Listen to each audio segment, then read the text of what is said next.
드디어 우리나라도 코로나 접종이 시작이 되었습니다. 어떤 문제가 생길지 또 어떤 효과가 있을지 여러 가지 이야기들이 많이 있지만 예방접종을 받았던 한 어린이병원 원장님께서 그동안은 마스크를 쓰고 그저 개인위생, 그저 손 씻기 이런 거를 잘 하라는 방역수칙을 볼 때마다 마치 바이러스와 전쟁을 하는데 돌멩이 하나 들고 싸우는 느낌이었는데 이제야 방탄복을 입고 총을 들고 이제 싸우게 된 것 같다라고 말했습니다. 접종을 했어도 방역수칙을 지키며 조심해야 되겠지만 조금은 더 자유롭고 적극적인 생활을 할 수 있을 것 같아서 기쁘다라고 이야기했습니다. 어떻게 상황이 전개될지는 아직 미지수이긴 하지만 이제 우리에게 희망의 문이 하나 열린 것 같습니다.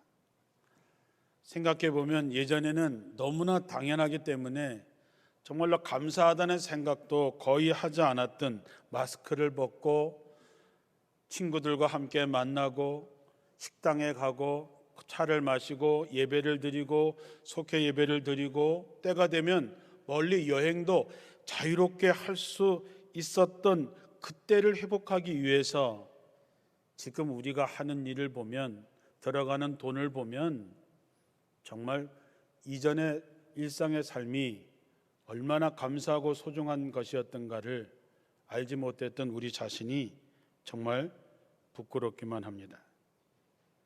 코로나19는 그동안 있었던 어떤 전쟁보다도 큰 후유증을 남기게 될 것이고 우리의 생활의 많은 부분을 바꾸어 놓을 것입니다. 코로나는 특별히 가난한 나라, 가난한 사람들에게 많은 상처와 아픔을 남기게 될 것이고 남겨진 상처가 얼마가 돼야 치유가 될지는 알 수 없습니다. 지금 우리는 우리들의 상황만 생각하고 이 상황을 어떻게 극복할 수 있을까만 신경 쓰고 있는데 사실은 더 중요한 것은 이런 상황이 왜 왔을까? 코로나19가 왜 생겨서 이 전 세계에 이렇게 어려움을 만들었을까 하는 그 원인을 찾아야 됩니다. 왜냐하면 원인이 없는 결과는 없기 때문입니다. 코로나는 우연히 생긴 것이 아닙니다. 한마디로 코로나는 인간의 욕심으로부터 빚어진 것이지요. 사람들의 한없는 욕심과 하나님처럼 되고 싶어 하는 인간의 교만함이 앞으로 코로나보다 더 큰 재앙을 불러오게 될 것이고 우리는 그 재앙을 또한 경험하게 될 것입니다. 야고보서 1장 14절 15절에 보면 사람이 자기 욕심에 끌려서 유혹을 당하고 함정에 빠지게 되는 것입니다. 욕심이 잉태하면 죄를 낳고 죄가 자라면 죽음을 가져옵니다. 그랬습니다. 사람들이 자기 욕심에 끌려서 자기 유혹을 당하고 함정에 빠지게 되는데 지금 우리들의 모습이 그렇습니다. 사람의 욕심이 잉태하면 죄를 낳고 죄가 자라면 죽음을 가져오게 되는 것이죠. 지금 우리가 그 대가를 치르고 있는 것입니다. 인간의 욕심 때문에 우리가 만든 건 아니지만 다른 어떤 곳에서 인간의 욕심 때문에 만들어진 그것 때문에 우리는 죄값을 치르고 있는 것이죠. 아마 예수 믿는 사람들이 가장 좋아하는 시편이 있다면 아마 시편 23편일 것입니다. 저는 시편 23편의 번역본 중에서 공동번역본을 가장 좋아합니다. 공동번역본으로 읽어드리면 이렇습니다. 야훼는 나의 목자, 아쉬울 것이 없어라. 푸른 풀밭에 누워 놀게 하시고 물가로 이끌어 쉬게 하시니 지쳤던 이 몸에 생기가 넘친다. 그 이름 목자시니 인도하시는 길 언제나 곧은 길이요 나비로 음산한 죽음의 골짜기를 지날지라도 내 곁에 주님 계시오니 무서울 것 없어라. 막대기와 지팡이로 인도하시니 걱정할 것 없어라. 원수들 보라는 듯 상을 차려주시고 기름을 부어 내 머리에 발라주시니 내 잔이 넘치나이다. 한평생 은총과 복에 겨워 사는 이 몸 영원히 주님의 집에 거하리로다. 이 시의 이야기만 들으면 참으로 목가적인 그런 풍경이 떠오릅니다. 마치 저 푸른 초원 위에 그림 같은 집을 짓고 사랑하는 님과 함께 100년 살 것만 같은 그런 그림이지만 이 시의 현실은 낭만적이지 않습니다. 다윗이 이 시를 쓸 때에 다윗이 처했던 현실은 내가 사망의 음침한 골짜기를 다닐지라도입니다. 다윗은 사망의 음침한 골짜기를 다니는 과정에서 이 시를 쓴 것이지요. 어쩌면 우리의 삶은 늘 죽음의 골짜기를 지나가는 인생입니다. 우리는 실패도 하지요. 우리는 시련도 당하게 됩니다. 사랑하는 사람들과 갑자기 이별을 하게 되고 사업에 실패를 하게 됩니다. 질병에 걸려서 죽을 위기를 당하기도 하죠. 코로나를 맞이하면서 경제적으로 무너져서 살 길이 막막한 사람들도 있습니다. 앞으로 얼마를 더 견뎌야 할지 몰라서 이를 악물고 버티는 사람들도 있습니다. 또한 이 세상의 문화는 죽임의 문화입니다. 무한 경쟁을 부추기고 있지요. 어느 코미디언이 말했던 것처럼 1등만 기억하는 더러운 신화가 우리의 삶을 압박하고 있습니다. 경쟁에 뒤처져 있는 많은 사람들은 힘들어하고 좌절감을 느낍니다. 실패감을 가지고 살아가지요. 코로나 시대는 더욱더 우리를 죽음의 골짜기로 몰아가고 있습니다. 우리들의 삶의 자리는 어느덧 삶의 골짜기가 아니라 죽음의 골짜기로 변하고 있습니다. 많은 사람들이 이 죽음의 골짜기를 벗어나지 못하고 그 안에 갇혀 있습니다. 지난날에 받았던 마음의 상처를 극복하지 못하고 괴로워하는 사람들도 있습니다. 지난날의 부끄러운 기억 때문에 점점 어둠 속에 뒷걸음질 치는 사람도 있습니다. 코로나 때문에 경제적인 위기를 당하는 사람도 있고 신앙적으로 뒷걸음치는 성도들도 있습니다. 이것이 우리에게 주어진 현실입니다. 자, 이제 어떻게 해야 할까요? 오늘 호세아 선지자는 우리에게 외칩니다. 하나님께로 돌아가라. 우리가 하나님을 힘써 알자. 그것이 살 길이라 하는 것이지요. 새벽기도 때 나누었던 야곱을 한번 떠올려 봅니다. 야곱은 자기 아버지를 속이고 형을 속이고 축복의 기도를 받는 데까지는 성공하지만 형이 그를 죽이려고 하는 마음을 가졌을 때에 그는 먼 길을 도망치게 됩니다. 하란으로 도망칠 때에 아무것도 없는 빈들에서 어느 하나 의지할 것도 없고 의지할 사람도 없고 의지할 그 어떤 것도 없는 아무것도 없는 상태에서 돌베개를 하나 베고 잠을 잘 때에 뜻밖에도 거기서 그는 하나님을 만나게 됩니다. 나 혼자이고 아무것도 없이 도망치는 고통의 시간에 하나님을 만나고 하나님의 약속을 듣고 하나님의 인도하신다는 얘기를 들은 그는 힘을 얻어서 죽음의 골짜기를 건너게 되는 것이지요. 하나님을 만나면 삽니다. 하나님이 우리 인생의 답입니다. 그래서 우리는 하나님께로 돌아가야 됩니다. 주전 8세기에 북이스라엘에서 활동했던 호세아 선지자는 죽음의 골짜기에서 벗어나지 못하는 백성들에게 하나님께로 돌아가자, 하나님을 알자, 하나님께로 돌아가는 길만이 우리가 살 길이라고 피 끓는 호소를 하고 있습니다. 그들이 겪고 있는 혼란과 어려움, 우리가 겪고 있는 죽음의 골짜기, 주님께 돌아가는 것만이, 주님이 우리의 목자 되심을 확인하는 것만이 우리가 살 길이라는 호소를 하고 있는 것이지요. 호세아가 활동하던 당시는 한마디로 이스라엘의 혼란기였습니다.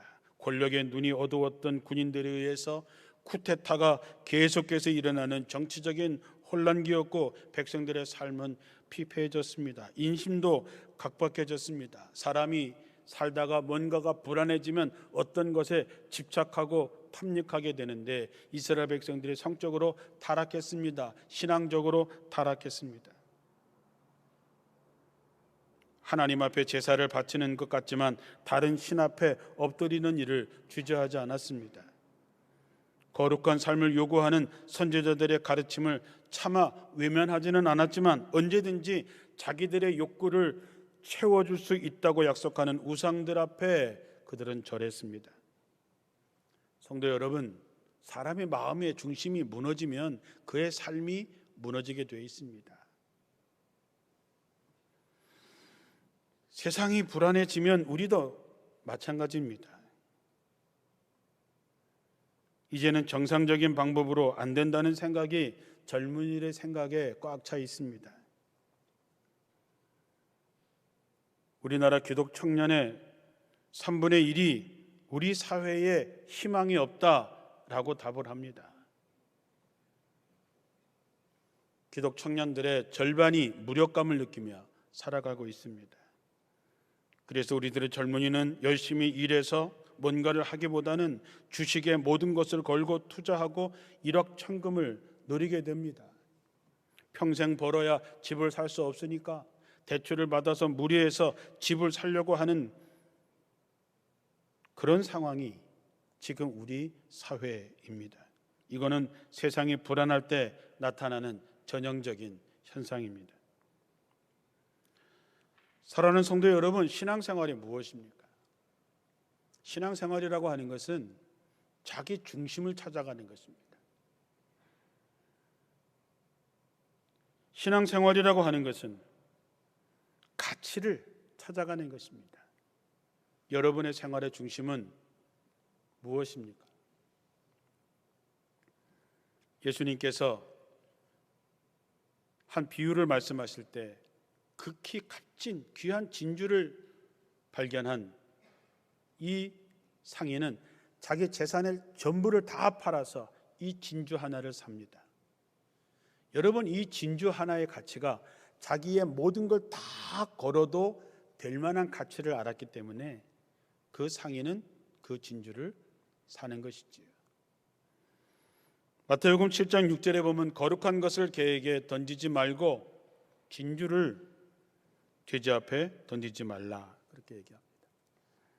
여러분, 돼지한테 값진 진주를 주었더니 돼지가 그것을 발로 밟습니다. 돼지한테는 먹을 것이 아닌 그것은 아무 의미가 없는 거죠. 그 가치를 모르는 것이죠.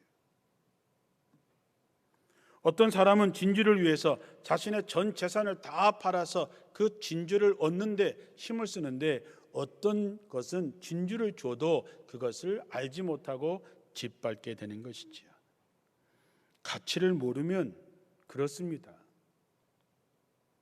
예전에 우리가 마스크 벗고 함께 만나고 차 마시고 식사하고 예배드리고 찬양대가 찬양하고 때에 따라서 여행도 가고 그랬던 가치를 우리가 사실은 몰랐던 것이지요. 그래서 우리가 지금 이렇게 사는 것입니다. 가치를 알면 눈에 보이지요. 가치를 알면 귀에 들립니다.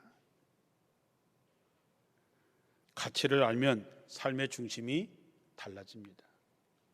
사도 바울이 예수님을 만나고 나서 자기가 이전에 그렇게 소중하게 여겼던 가문, 학벌, 권력, 돈 이런 것들을 배설물처럼 버렸다 그랬습니다.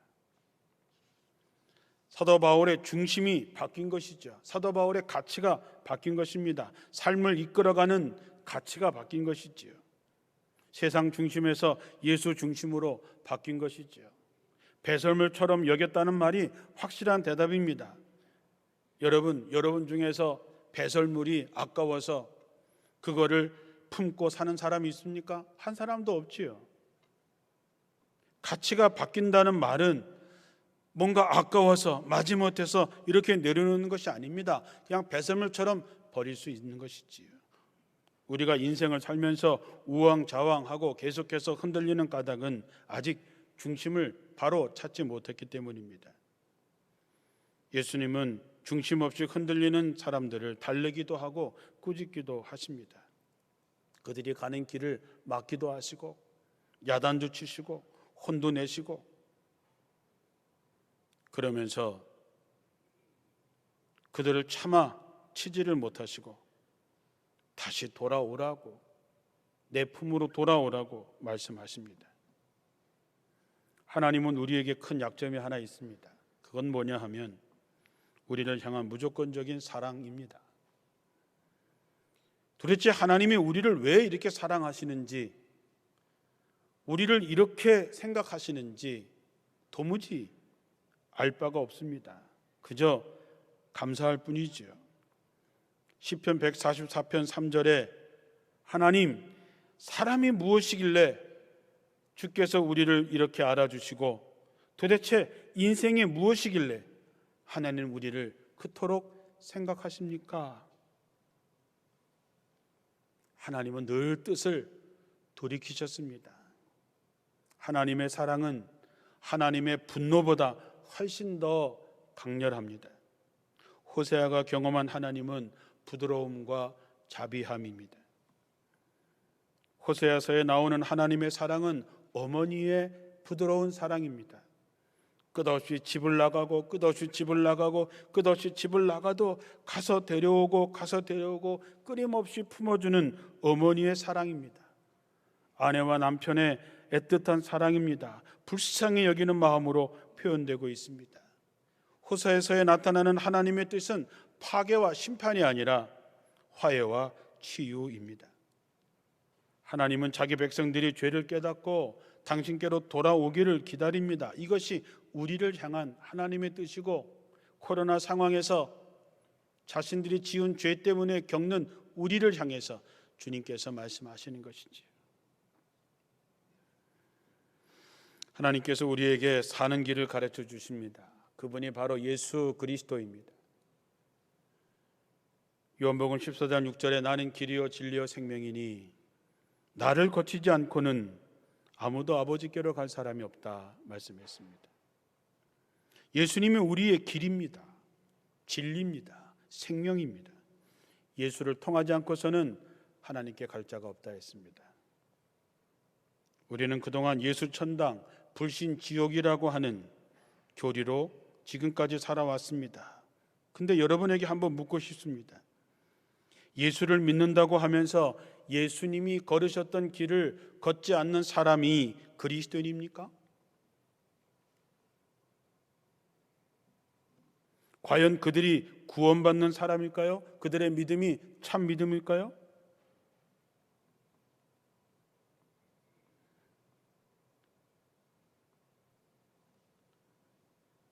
최근의 통계에 의하면 이제는 전도에서 교회 나오는 사람들이 없습니다. 교회 학교는 부모가 교회를 다녀서 아이들이 교회를 다니는 가족 중심으로 보내버렸습니다. 그것도 유치원 다닐 때까지는 65% 아이들이 교회를 다니지만 고등학교를 졸업하면 13%밖에 남지 않습니다. 예수 믿는 여러분의 가정의 자녀들이 어릴 때는 다니지만 다 커면 10명에 1명 교회 다닌다는 얘기지요. 그들에게 묻습니다. 너네들의 부모들이 말씀대로 산다고 믿느냐? 60%가 아니요 라고 대답을 했습니다. 우리 부모는 예수 잘 믿는 것 같지만, 성경 말씀 잘 알지만 말씀대로 살지 않습니다 하는 거죠. 말씀대로 살지 않는 부모를 보면서 아이들이 신앙생활 할 수 있을까요? 우리가 심어놓은 것을 우리가 거두는 것이지요.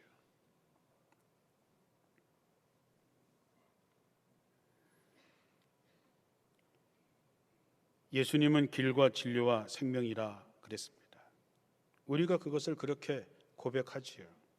그러나 그러한 고백이 삶의 변화로 이어지지 않는다면 그것이 무슨 의미가 있겠냐 하는 것입니다. 초대교회에 세례를 주는 기준은 그 사람이 얼마나 헌금했냐, 그 사람이 얼마나 열심히 다니느냐가 아니라 그 사람이 얼마나 변화됐느냐, 그것이 기준입니다. 이 사람이 하나님을 믿고 얼마나 변화됐느냐를 보고 세례를 줬습니다. 그래서 세례 한번 받으려면 3년 정도가 걸렸다고 합니다. 여러분, 길이 왜 있습니까? 길은 걸으라고 있는 것입니다. 예수님이 우리의 길이요 진리요 생명 된다고 하는 것은 주님이 앞서 가면서 길을 닦아 놓은 그 길을 우리가 따라서 걸어가라고 하는 것이죠. 그 길을 걷는 사람들을 우리는 그리스도인이라고 부르는 것입니다. 예수님은 사람을 대할 때 마음을 다해서 정성을 다해서 만나셨습니다. 힘 있는 사람이라 그래서 마음 더 쓰고 보잘것없는 사람이라고 해서 함부로 대하지 않으셨습니다. 주님은 만나는 모든 사람을 하나님의 형상으로 지음을 받은 사람으로 보았고 하나님의 자녀로 보았던 것입니다. 예수님의 살아가신 삶은 우리가 살아가야 할 이유, 어떻게 살아가야 하는지 우리에게 보여주신 것이죠.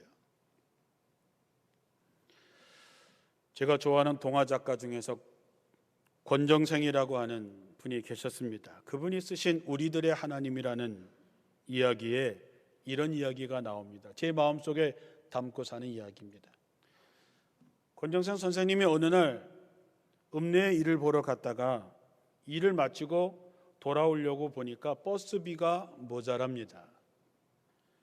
그래서 좀 싼 완행 열차를 타게 되었습니다.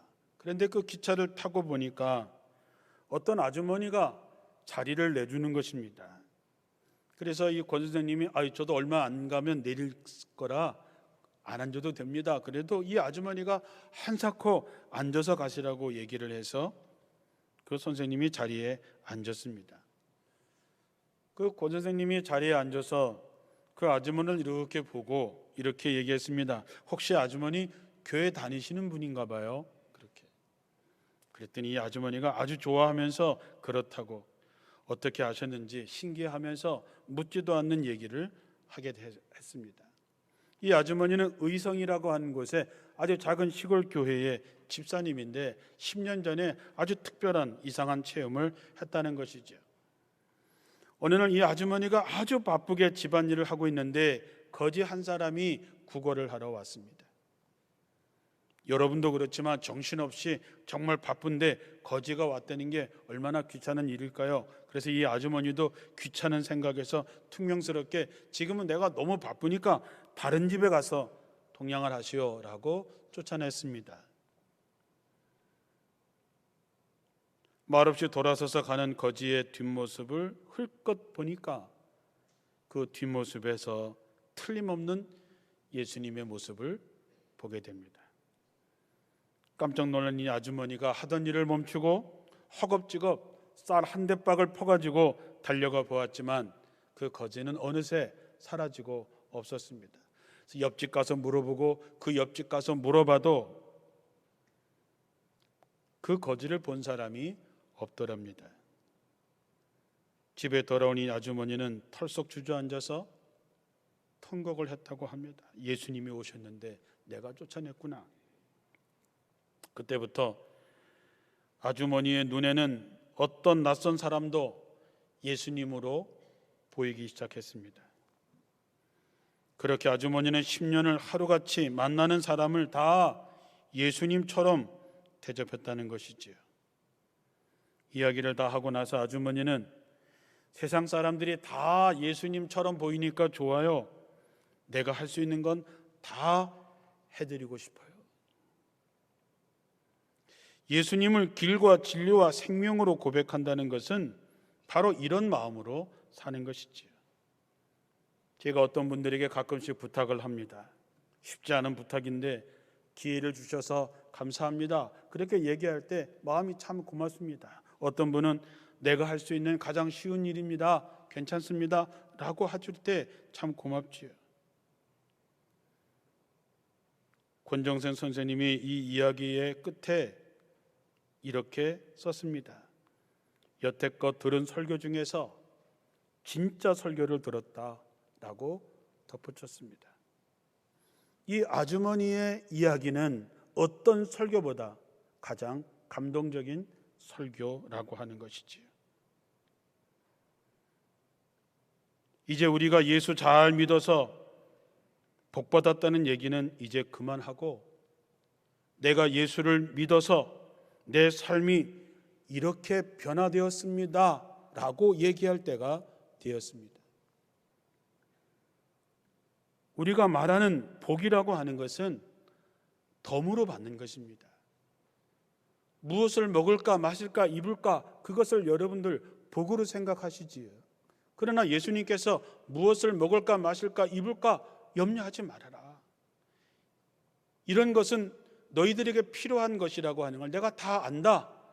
너희는 먼저 하나님의 나라와 그 의의를 구하라. 그리하면 이것 먹고 마시고 입는 이 너희가 말하는 복이라고 하는 것은 내가 덤으로 주겠다. 덤으로 받을 것에 목숨 걸고 살아서는 안 되지 않냐 하는 것이지요.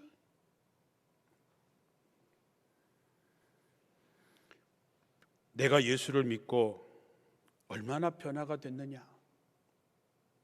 내 중심에 예수님을 모시고 이제는 내가 사는 것이 아니라 내 안에 그리스도가 사십니다.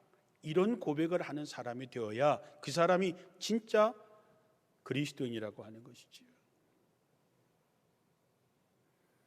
기회는 이것처럼 예기치 않게 찾아옵니다. 그 여자 집사님이 거절했던 그 거지의 뒷모습에서 왜 하필이면 예수님의 모습을 보았을까?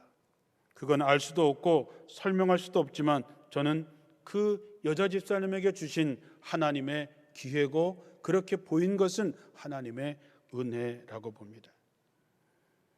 마태복음 25장의 최후의 심판에 수많은 사람들을 양과 염소로, 양은 오른쪽에 염소는 왼쪽으로 세우게 됩니다.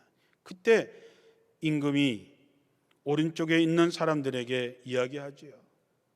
내 아버지께 복을 받을 사람들아 와서 창세 때로부터 너를 위하여 준비한 이 나라를 차지해라. 내가 줄였을 때 먹을 걸 주었고, 목마를 때 마실 것을 주었고, 나그네 되었을 때 영접해 주었고, 헐벗었을 때 입을 걸 주었고, 병들었을 때 돌봐 주었고, 감옥에 갇혔을 때에 찾아와 주었다. 그때 양으로 구별된 사람들이 얘기합니다. 아니 주님, 우리가 언제 주께서 그런 걸 보고 한 적이 없습니다. 그러자 왕이 얘기합니다. 여기 내 형제 자매 가운데 지극히 보잘것없는 한 사람에게 한 것이 곧 내게 한 것이다. 염소로 분류된 불의한 사람들에게도 얘기하지요. 줄였을 때 먹을 걸 주지 않았고, 목마를 때 마실 걸 주지 않았고, 나그네 되었을 때 영접하지 않았고, 병들었을 때 감옥에 갇혔을 때 찾아주지 않았다. 그때 그들이 얘기합니다. 아니 주님이 오셨다면 우리가 당연히 했겠지요. 주님이 우리에게 오신 적이 없습니다. 그러자 임금이 얘기합니다. 보잘것없는 사람 하나에게 하지 않은 것은 곧 내게 하지 않은 것이다. 사랑하는 성도 여러분, 우리가 40일 특별 새벽 기도를 하면서 드려진 헌금이 인도네시아의 가난한 초등학교 아이들을 위해서 쓰여지고, 우리 주변에 정말로 임대료를 내지 못하는 교회를 위해서 쓰게 될 것입니다. 그것도 하나님께서 우리에게 주신 기회입니다. 우리가 그런 기회에 하나님을 기쁘시게 할 수 있다면 하나님께로 돌아가고 하나님의 마음을 힘써 알고 그 하나님의 마음을 헤아려 드릴 수 있다면 우리는 사는 길이 생기는 것입니다. 죽어가던 교회가 사는 것이죠. 비난받는 교회가 회복되는 것이죠. 칭찬받는 것이지요. 문제는 우리가 하나님을 신뢰하지 못할 때가 많습니다. 그래서 우리는 다른 것을 의지하고 삽니다. 기독 청년들에게 물었습니다. 성경대로 살면 어떻게 될 것 같으냐? 세상에 성공하지 못합니다 라고 대답한 사람이 40%나 됩니다. 왜? 하나님을 신뢰하지 못하는 것이지요. 하나님보다는 돈의 힘이 더 셉니다. 주님은 이런 마음을 꿰뚫어 보시고 나를 사랑하는 너희의 마음은 아침 안개 같고 덧없이 사라지는 이슬 같구나. 6장 4절에 말씀하고 있습니다. 하나님을 사랑하는 우리의 마음이 아침 안개와 같고 덧없이 사라지는 이슬 같다는 하나님의 마음이 우리의 마음을 아프게 합니다. 하나님이 우리에게 원하시는 것은 하라 하지 말라는 율법 조문을 잘 지키는 것이 아닙니다. 짐승을 잡아 바치는 제사나 찬양이 아닙니다. 6장 6절에 보면 내가 바라는 것은 변함없는 사랑, 너희가 나를 사랑하는 그 사랑이지 제사가 아니다. 불살라 바치는 제사보다도 너희가 하나님 나를 더 알기를 바란다 그랬습니다. 사랑하는 성도 여러분, 주님께 돌아가는 것이 사는 길이고 주님을 힘써 아는 것이 사는 길입니다. 내 마음의 중심이 세상의 어떤 것이 아니라 정말로 십자가 지신 예수가 내 삶의 중심이 되고 그 예수님이 우리의 삶을 바꾸고 우리의 걸음을 바꿀 때 우리는 삽니다.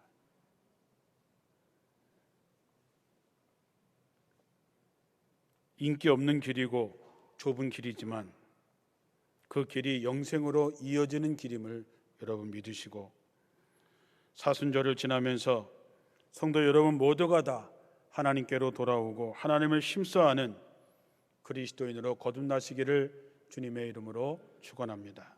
기도하겠습니다.